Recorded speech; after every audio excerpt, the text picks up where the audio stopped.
Hi everyone, कैसे हैं आप सब लोग। आशा करती हूँ कि आप सब लोग बहुत बढ़िया होंगे। तो लास्ट टाइम हमने डिस्कस किया था Q4 group, quaternion group, Klein 4 group. कहाँ गया ये? हाँ, क्लाइंट 4 ग्रुप। उसके बाद nth रूट ऑफ यूनिटी, ये भी एक ग्रुप बनाता है। इसी के साथ Q प्लस पे एक ग्रुप डिस्कस किया था और आपको होमवर्क में दिया था कि अगर मैं निगेटिव रैशनल नंबर लेती हूँ और ये बाइनरी ऑपरेशन लेती हूँ, A not B is equal to A dot B divide by two, तो क्या ये ग्रुप बनाता है? सो ऑब्वियसली इसका आंसर नहीं है। No, it doesn't form group. क्योंकि अगर आप एक निगेटिव रैशनल नंबर लोगे और बी भी आप निगेटिव ले रहे हो तो ऑब्वियसली ए डॉट बी जो है वो पॉजिटिव आ जाएगा, अपॉन में टू करोगे तो भी पॉजिटिव आ जाएगा, और ये जो है आपके क्यू माइनस से बिलोंग नहीं करेगा। ठीक है, so this doesn't form group. और आज की वीडियो में हम बात करने वाले हैं ऑर्डर ऑफ एन एलिमेंट के बारे में। So let discuss order of element. अब देखिए, ऑर्डर ऑफ एलिमेंट को पढ़ाने से पहले आपको बस एक बात बता दूं कि अगर कोई स्टूडेंट बहुत बेसिक से ग्रुप थ्योरी पढ़ रहा है, मतलब first time order of element पढ़ रहा है, तो उसको मैं रिकमेंड करूंगी कि आप एक बार पुरानी वाली प्लेलिस्ट जरूर देखें। ठीक है, ग्रुप थियरी को जो है पूरी तरह से डिस्कस किया गया है प्लेलिस्ट के अंदर, जो भी हमारी पुरानी प्लेलिस्ट है उसके अंदर डिस्कस किया गया है। यहाँ पे क्या है कि मैं आपको order of element of different group example के थ्रू समझाऊंगी, लेकिन थियरम्स का प्रूफ नहीं दे पाऊंगी। ठीक है, क्योंकि सारे थियरम्स जो है ना वो मैंने ऑलरेडी डिस्कस किए हैं प्लेलिस्ट में। तो अगर आप बहुत बेसिक से ग्रुप थियरी स्टार्ट कर रहे हो, सो आई रिकमेंड कि पहले आप उस प्लेलिस्ट को जरूर देखें। ठीक है, then come to these videos, क्योंकि ये वीडियोस जो है उन्हीं का एक तरह से एप्लीकेशन है। जो भी थियरम्स वगैरह हमने पढ़ी हैं, डेफिनेशंस पढ़ी है, उनका एप्लीकेशन ये वीडियो है। ठीक है, लेकिन फिर भी मैं ट्राई करूंगी कि बहुत बेसिक से लेकर एडवांस तक हम जाने की कोशिश करेंगे। ठीक है, अगर आप इस चीज को कोप अप कर सकते हो तो बहुत अच्छी बात है, अदरवाइज पुरानी वीडियोस हैं ऑलरेडी। ठीक है, तो चलिए बात करते हैं ऑर्डर ऑफ एन एलिमेंट की। तो यहाँ पे ऑब्वियसली हम एक ग्रुप जी लेने वाले हैं, कोई ऑपरेशन डॉट लेने वाले हैं। ठीक है, कुछ भी मतलब स्टार ले लेते हैं, और एक एलिमेंट ए लूंगी मैं जी से। तो इस ए का ऑर्डर यानी क्या? ठीक है, सो ऑर्डर ऑफ ए मतलब होता है यहाँ पे least positive integer N such that A to the power N is equal to E. ठीक है, इसका मतलब ये हुआ कि ऑर्डर क्या है कि हम अगर ए को एन बार ऑपरेट करें तो उसका आंसर ई आएगा, और ये सबसे छोटा नंबर होगा जिसके लिए ये चीज होल्ड होती है। ठीक है, और पॉजिटिव होता है। तो एक चीज आप यहाँ से समझ गए हैं कि आपका जो एन है वो ऑब्वियसली पॉजिटिव होगा, कभी जीरो नहीं होगा, कभी निगेटिव नहीं होगा। ठीक है, और ए की पावर एन का क्या मतलब है? यहाँ पे ए की पावर एन का मतलब है कि आप ए को एन बार ऑपरेट करोगे। मान लीजिए यहाँ पे स्टार जो है ऑपरेशन है, तो इसका मतलब ये हुआ कि A star A up to so on star A, ये कितने टाइम्स होगा आपका? एन टाइम्स होगा। सो दिस मीन्स ए की पावर एन। ओके, अब यहाँ पे देखिए कुछ समझने वाली बातें हैं। ठीक है, ये कुछ चीजें आपने समझनी है। वो ये कि हमने यहाँ पे कहा है कि एन जो है वो लीस्ट पॉजिटिव इंटीजर है सच दैट ए की power N is equal to E. इसका मतलब ये हुआ कि अगर इफ ए की पावर एम जो है वो ई आ रहा है आंसर, इसका मतलब ये बिल्कुल भी नहीं होता है कि एम उसका ऑर्डर होगा। ठीक है, दिस इम्प्लाइज एम कि एम मे और मे नॉट बी ऑर्डर।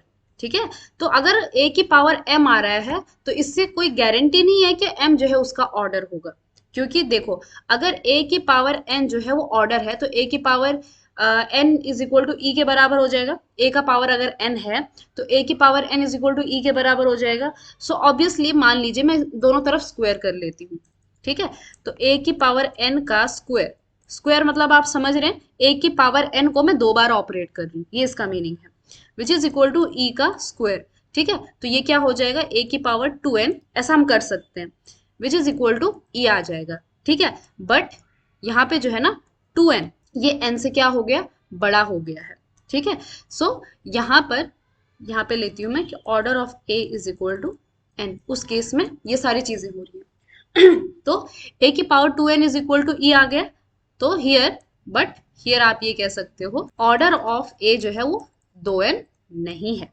ठीक है ना, कहने का मतलब ये हुआ कि अगर एन ऑर्डर है तो उसके जितने भी मल्टीपल होंगे ना, उतना अगर आप पावर लोगे तो वो ई तो हमेशा ही आएगा। ठीक, तो ये इस चीज का मीनिंग हुआ कि ए की power M is equal to E जो है वो ऑर्डर हो भी सकता है और नहीं भी हो सकता है, क्योंकि ये भी तो हो सकता है कि एम जो है इसके ऑर्डर का मल्टीपल हो। ठीक है, पहली बात ये। दूसरी बात ये समझिए कि जो ऑर्डर ऑफ ए होता है वो हमेशा ऑर्डर ऑफ जी को क्या करता है, डिवाइड करता है। तो इसी चीज को कैसे लिख सकते हैं, या फिर इस चीज को ऐसे भी कह सकते हैं कि ए की power order of G is equal to E. ठीक है, अब इस चीज को कैसे समझें, इसको आप, वैसे तो इसका पूरा प्रूफ है, इस थ्योरम का भी प्रूफ अवेलेबल है। ठीक है, ये चीज कराया है हमने। ठीक है, प्लेलिस्ट आप जरूर चेक कीजिए, मैं डिस्क्रिप्शन में डाल दूंगी।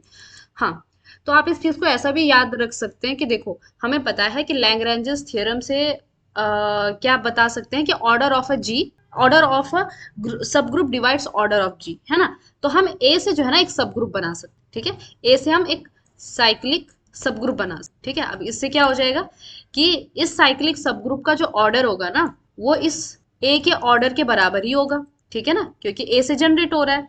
तो हमें तो ये पता है कि ऑर्डर ऑफ सब group divides order of G. तो इस रीजन से आप ये कह सकते हो, ध्यान में रख सकते हो कि हाँ भाई, एलिमेंट का जो ऑर्डर है वो ग्रुप के ऑर्डर को डिवाइड करता है। ठीक, दूसरी बात कि यहाँ से आप एक और चीज समझेंगे कि मान लीजिए मैंने ले लिया ग्रुप का ऑर्डर है आपका 10।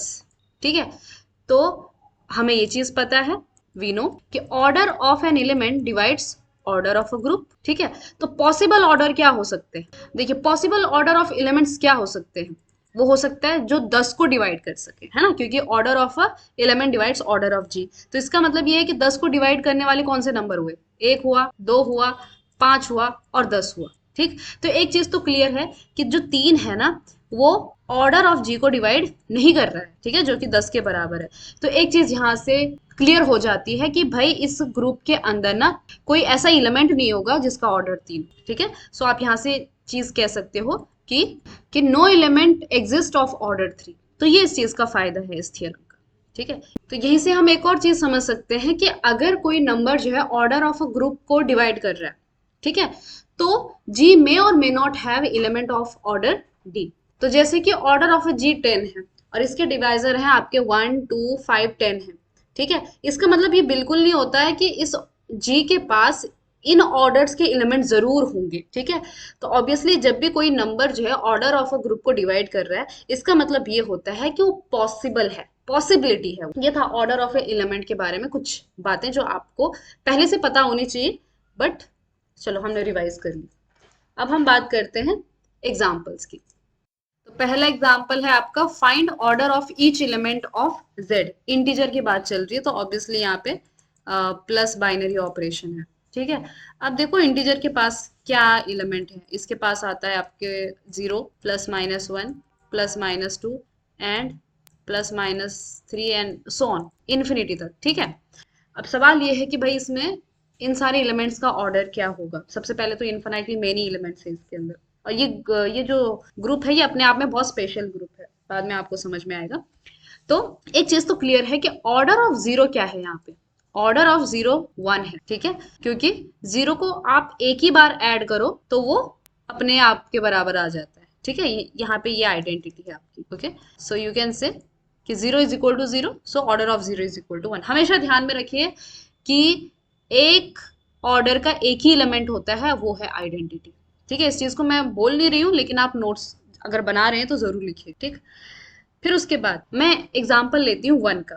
ठीक, अब ऑर्डर का क्या मतलब है कि मैं 1 को कितनी बार ऐड करूं, कितनी बार ऐड करूं कि मेरा आंसर जो है वो ई आ जाए, ई यानी कि 0 आ जाए। अब देखो 1 को जो है आप जितनी बार भी ऐड करोगे ना, इसका आंसर कभी भी 0 नहीं आने वाला। ठीक है, तो डेफिनेशन में आप एक और चीज नोट कीजिए कि अगर ऐसा नहीं है, ठीक है, यहाँ पे आप लिख सकते हैं कि if no such n exist then order of element is infinity। अगर ऐसा n exist नहीं कर रहा है कि उसको कुछ टाइम के बाद ऑपरेट करने के बाद आइडेंटिटी मिली, तो ऐसे केस में आप ये कह सकते हो कि भाई इस एलिमेंट का ऑर्डर एग्जिस्ट नहीं कर रहा है, इसी को हम इन्फिनिटी मान के चलते हैं कि हाँ भाई किसी इन्फिनिटी पर आ जाएगी। तो आप यहाँ से ये कह सकते हो कि ऑर्डर ऑफ वन जो है वो कितना आया, इन्फिनिटी आया। इसी तरह से आप कोई भी नॉन जीरो एलिमेंट लो, ठीक है, कोई भी ए ले लो जेड से जो कि नॉन जीरो है, ओके, तो इस केस में आपका ऑर्डर ऑफ ए क्या हो जाएगा,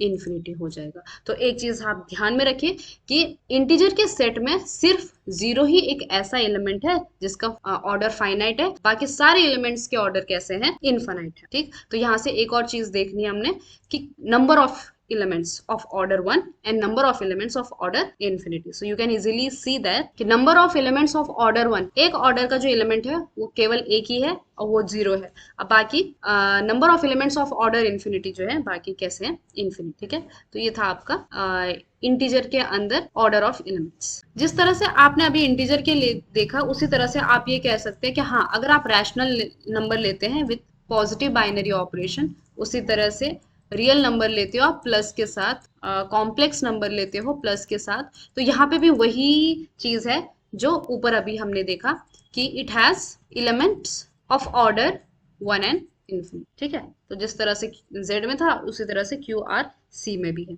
नेक्स्ट क्वेश्चन देखते हैं। नेक्स्ट क्वेश्चन है आपका elements of possible order of Z star with multiplication operator. Okay, अब आपको पता है कि Z स्टार के अंदर क्या क्या कौन से एलिमेंट आते हैं, इसके पास आते हैं आपके सिर्फ दो एलिमेंट, एक होता है आपका 1 और एक होता है आपका -1। आपको याद दिला दूं कि ये स्टार का मतलब क्या है कि यहाँ पे ऐसे एलिमेंट आते हैं जिनका मल्टीप्लिकेटिव इनवर्स एग्जिस्ट करे। ठीक है, अब Z स्टार के अंदर सिर्फ दो एलिमेंट है, एक 1 और एक -1। आप बड़ी आसानी से देख सकते हैं कि यहाँ पे आइडेंटिटी 1 है, दिस इज योर आइडेंटिटी।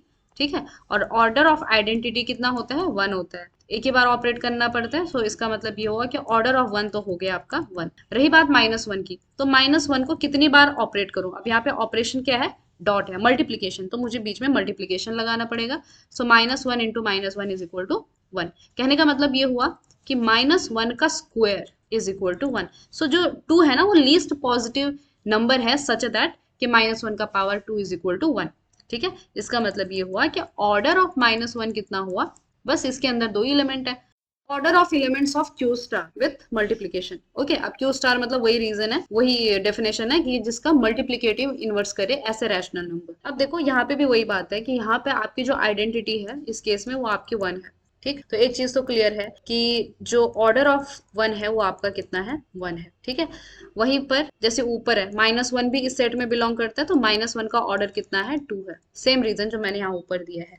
लेकिन इसके अलावा मान लीजिए जैसे मैंने 1/2 ले, ठीक है, 1/2 ले लिया क्यू से। अब देखो मैं 1/2 को कितनी बार भी मल्टीप्लाई करूँ ना, मेरा आंसर कभी भी जो है वो 1 नहीं आने वाला है। ठीक है, तो इसका मतलब ये हुआ कि आप ये कह सकते हो कि 1/2 का जो ऑर्डर हुआ वो इन्फिनिटी हुआ। अब ये सिर्फ 1/2 के लिए नहीं है, कोई भी ऐसा नंबर जो ना तो 1 है और ना तो -1। ठीक है, अगर कोई भी आप a लेते हो रैशनल नंबर से which is not equal to 1 and this is not equal to -1 also, तो ऐसे केस में उस एलिमेंट का जो ऑर्डर होगा वो होगा इन्फिनिटी। ठीक, तो यहाँ से आप एक चीज समझ गए कि यहाँ पे 3 केस है, एक तो है आपका आइडेंटिटी, एक है आपका -1 का ऑर्डर 2 और एक है बाकी जितने एलिमेंट है उनका ऑर्डर इन्फिनिटी है। तो आप यहाँ से ये भी कह सकते हो कि number of elements of order 1 is equal to 1 of order 1 is equal to 1। ठीक है, उसी तरह से number of elements of order 2 कितना है, वो भी 1 ही है। अब बाकी जो बचे हुए नंबर हैं, बाकी बचे हुए जो एलिमेंट्स हैं, number of elements of order infinity, वो तो इन्फिनिटी है। अब जैसे हमने इसकी बात करी, क्यू स्टार की बात करी, इसी तरह से एकदम सेम आप जो है किसकी बात कर सकते हो, you can talk about R star. R star की भी यही कहानी है कि इसके अंदर दो एलिमेंट्स होंगे, एक 1 होगा जिसका ऑर्डर 1 होगा, -1 का ऑर्डर 2 होगा, बाकी सारे एलिमेंट्स का ऑर्डर इन्फिनिटी होगा। उसी तरह से आपका क्यू स्टार है। ठीक है, नेक्स्ट क्वेश्चन है आपका find order of elements of C star. Okay, तो जो सी स्टार का प्रॉब्लम है ये सबसे इंटरेस्टिंग प्रॉब्लम लगता है मुझे, बिकॉज ये बहुत स्ट्रेट फॉरवर्ड नहीं है। आपको इसमें जो है एक ग्रुप का हेल्प लेना पड़ेगा which is unity, nth root of unity, ये एक ग्रुप बनाता है। ठीक है, तो वहां पे हमने ये चीज देखा था कि वो अपने आप में ग्रुप बनाता है, उसी चीज की मदद लेनी है हमने सी स्टार में ऑर्डर ऑफ एलिमेंट जानने के लिए। तो देखो हमें ये चीज पता है कि अगर मैं 1 लेती हूँ, ठीक है, क्योंकि इस केस में भी आपकी जो आइडेंटिटी है वो 1 ही है, तो 1 ही से हमने बात करनी है कि भाई कोई भी अगर आप एलिमेंट लेते हो तो उसका पावर n जो है वो 1 के बराबर आना चाहिए। ठीक है, तो वो 1 के बराबर कौन आएगा, वही आएंगे जो nth रूट ऑफ 1 है। ठीक है, 1 की पावर 1/n, इसके जो आंसर है ना वही क्या बनाएंगे, यहाँ पे फाइनाइट ऑर्डर के एलिमेंट बनेंगे। ठीक है, देखो अगर 1 की पावर 1/n है, ये हमेशा किस में जाता है, सी स्टार में जाता है, कॉम्प्लेक्स में आता है। जैसे स्क्वायर रूट है, 1 का मैंने स्क्वायर रूट ले लिया, तो इसके दो पॉसिबल आंसर है, एक है 1, दूसरा है -1। अब इसका ऑर्डर कितना है, इसका ऑर्डर 1 है और इसका ऑर्डर 2 है। ठीक है, उसी तरह से अगर क्यूब रूट लोगे, फोर्थ रूट लोगे, फिफ्थ रूट लोगे, तो वो सी स्टार में चले जाएंगे। ठीक है, तो ये जो रूट्स हैं इनको आप रूट्स की तरह समझिए, ए की पावर 1/n ये रूट है, nth रूट ऑफ यूनिटी, वो एक नंबर को नहीं रिप्रेजेंट कर रहा, वो अलग अलग नंबर को रिप्रेजेंट कर रहा है। तो उस केस में हमारा ऑर्डर ऑफ ये जो है 1 की पावर 1/n, ये कितना आ जाएगा, ये आ जाएगा आपका n आ जाएगा। ठीक है, इस केस में तो ये आइडेंटिटी था। ठीक है, लेकिन जैसे कि ये -1 है, तो माइनस की पावर, वैसे तो ये किसके बराबर है, दिस इज इक्वल टू 1 का पावर 1/2। ठीक है, तो अगर मैं दोनों तरफ ऐसे स्क्वायर लगा दूं, तो ये -1 का पावर स्क्वायर किसके बराबर हो जाएगा, 2 के बराबर हो जाएगा, सॉरी 1 के बराबर हो जाएगा। ठीक है, इसका मतलब ये है कि इसका ऑर्डर कितना हुआ, 2। बस इसी चीज को मैंने सिंबल के फॉर्म में यहाँ पे लिखा। ओके, इसका मतलब ये है कि सी स्टार के पास ऐसे एलिमेंट्स हैं जिनका ऑर्डर n है। ओके, सो एक चीज यहाँ से आपने समझ ली कि जो सी स्टार है, has C star has elements of order n, और जो बाकी हैं, बाकी मतलब जैसे कि 2 हो गया। ओके, तो हमने ऊपर एक्सप्लेन किया था, जैसे कि 2 है, अब 2 को आप कितनी बार भी मल्टीप्लाई करोगे, इसका आंसर कभी भी जो है ना 1 के बराबर नहीं आने, ये कभी भी 1 के बराबर नहीं आएगा। इसका मतलब ये हुआ कि ऑर्डर ऑफ 2 कितना हो गया, ऑर्डर ऑफ 2 हो गया इन्फिनिटी। वैसे इस केस में भी है कि सी स्टार के पास n ऑर्डर के एलिमेंट है, n मतलब 1 होगा, 2 होगा, 3 होगा, 4 होगा। ठीक है, और बाकी जो बचेंगे जो nth रूट ऑफ यूनिटी नहीं है, ठीक है, उनका ऑर्डर इन्फिनिटी आएगा। ठीक, अगर आप इन ऊपर वाले एग्जाम्पल और इसको समझोगे ना, तो आप ये चीज समझ लोगे कि जैसे कि हमने क्यू स्टार के फॉर्म में देखा था, तो ये 1 और -1 है ना, ये एक्चुअली 1 के स्क्वायर रूट है। ठीक है, इसलिए इनका फाइनाइट ऑर्डर है, बाकी सबका इन्फिनिटी ऑर्डर है। इसी तरह से आप आर स्टार में भी देखोगे ना, सॉल्व करोगे, तो 1 और -1, क्योंकि वो 1 के स्क्वायर रूट है, और 1 का जो स्क्वायर रूट है ना, इनके आंसर आर स्टार में भी आते हैं और क्यू स्टार में भी आते हैं, इसलिए उनका फाइनाइट ऑर्डर है। और इसी चीज को इन जनरल आप समझ रहे हो सी स्टार के अंदर। अब देखिए, अब ये कैसे है, एन ऑर्डर का कैसे, उस चीज को समझते हैं। ध्यान से देखिए, number of elements of order 1 कितना होगा, 1 होगा, आइडेंटिटी है। ठीक है, number of elements of order 2, अब ऑर्डर 2 के एलिमेंट कितने होंगे, हमें यहाँ पे लेना होगा cube root of unity.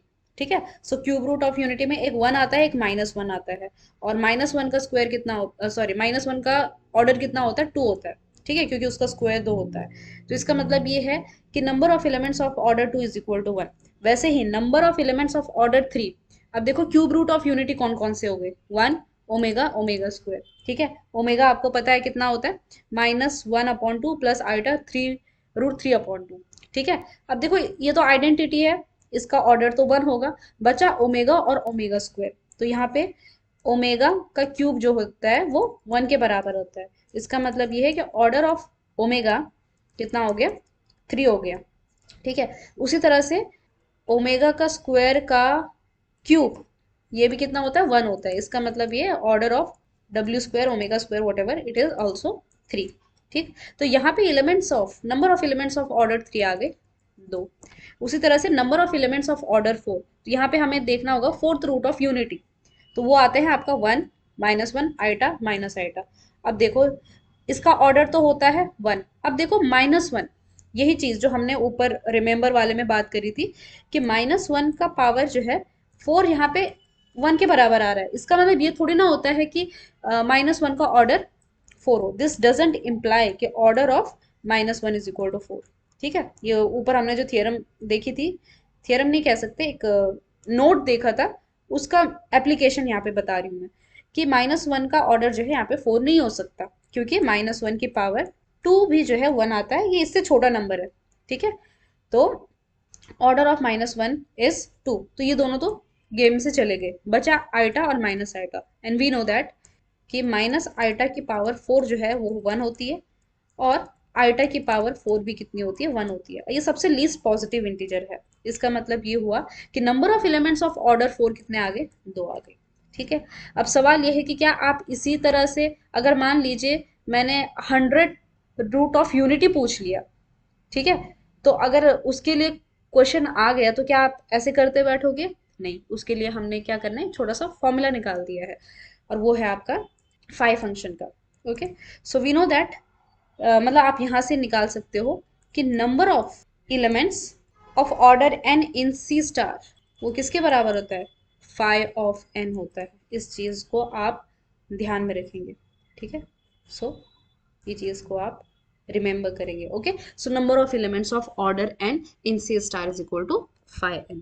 Okay, तो इसका मतलब यहाँ से आप एक चीज समझ गए ना कि C star has elements of order, कितने कितने ऑर्डर के एलिमेंट आ गए इसके पास, 1 2 3 up to so on N, कोई भी नेचुरल नंबर ले लो, उसका उस ऑर्डर का एलिमेंट इसके पास जरूर मिलेगा, एंड इन्फिनिटी। ठीक है, ये सब किसके लिए हैं, ये यूनिटी के जो भी रूट्स है ना उसके लिए है। अब बाकी जो अलग है, जो रूट्स नहीं है यूनिटी के, उनके ऑर्डर कितने हो जाएंगे, इन्फिनिटी। ठीक है, इसलिए मैंने कहा था कि ये एग्जाम्पल थोड़ा सा इंटरेस्टिंग है। ठीक है, चलिए नेक्स्ट क्वेश्चन की तरफ चलते हैं। ओके, नेक्स्ट क्वेश्चन है find order of each element in Z4 and we know that what is Z4। Z4 जो है आपका इंटीजर मॉड्यूलो n है। ठीक है, n जहाँ पे 4 है, इसके अंदर कौन कौन से एलिमेंट आते हैं, 0 1 2 3 आते हैं। ठीक है, और यहाँ पे जो आपका बाइनरी ऑपरेशन होता है वो क्या होता है, मॉड्यूलो एडिशन मॉड्यूलो 4 होता है। ओके, सो यहाँ पे हमें हर एक एलिमेंट का ऑर्डर निकालना है, बड़ा ही इजी एग्जाम्पल है। तो देखो ऑर्डर ऑफ 0 कितना हो जाएगा, 1 हो जाएगा, क्योंकि ये आइडेंटिटी है।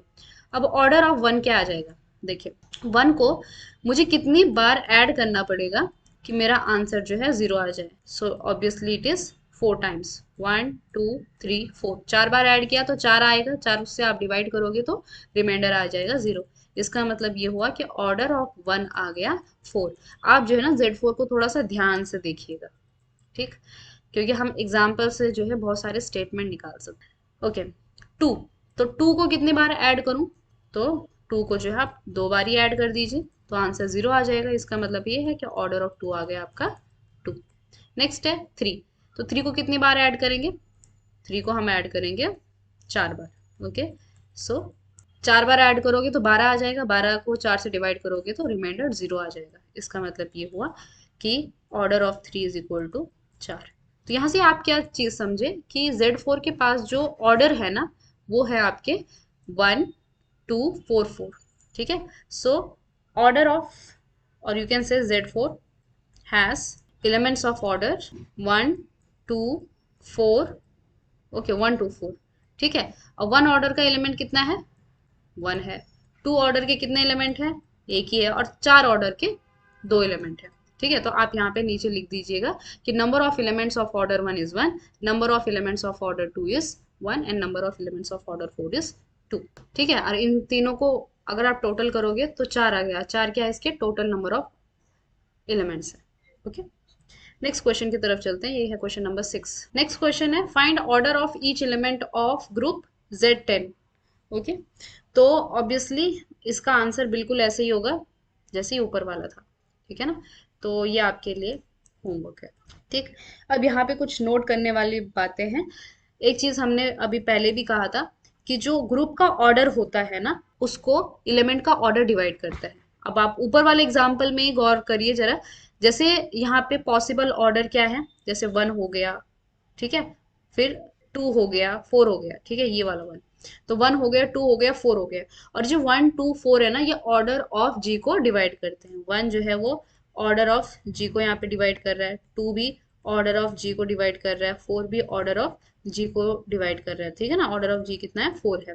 अब यहाँ पे एक नोट करने वाली बात है, आप थोड़ा सा अगर ऑब्जर्वेशन लगाएं तो यहाँ पे हमने क्या देखा कि number of elements of order जैसे 2 है, ठीक है, उसका आंसर 1 आ रहा है। ऑर्डर 4 ऑर्डर के एलिमेंट्स कितने आ रहे हैं, 2 आ रहे हैं। तो इसमें थोड़ा सा इंटरेस्टिंग बात छुपी हुई है कि मान लीजिए ये Zn के केस में है, ध्यान रखिए ये Zn के केस में है। ठीक है, सो अगर मान लीजिए इफ D जो है वो n को डिवाइड कर रहा है, n यानी कि ऑर्डर ऑफ Zn है ये, ठीक है ना, तो अगर वो n को डिवाइड कर रहा है तो इसका मतलब ये होता है कि number of elements of order D Zn के केस में ये किसके बराबर आता है, ये आता है आपका 5D के बराबर। ओके, सो इस चीज को भी आप ध्यान में रखेंगे। ओके, ये भी आपकी क्या है, एक नोट है ये। ठीक। अब ऑब्जर्वेशन यहाँ पे मैं ये कह रही थी, जैसे कि 1 है तो 1 किसके बराबर है, दिस इज 5 2। ठीक। 2 किसके बराबर है, दिस इज 5 4 के बराबर है। ठीक है, तो जेड एन के केस में आप ये चीज हमेशा ध्यान में रखिएगा कि अगर हमें नंबर ऑफ एलिमेंट्स ढूंढना है किसी पर्टिकुलर ऑर्डर का, तो उसके लिए 5D वाला फॉर्मूला लगा देंगे। ठीक है, चलिए नेक्स्ट क्वेश्चन की तरफ चलते हैं। तो नेक्स्ट क्वेश्चन मैं इसी से रिलेटेड एक लेती हूँ।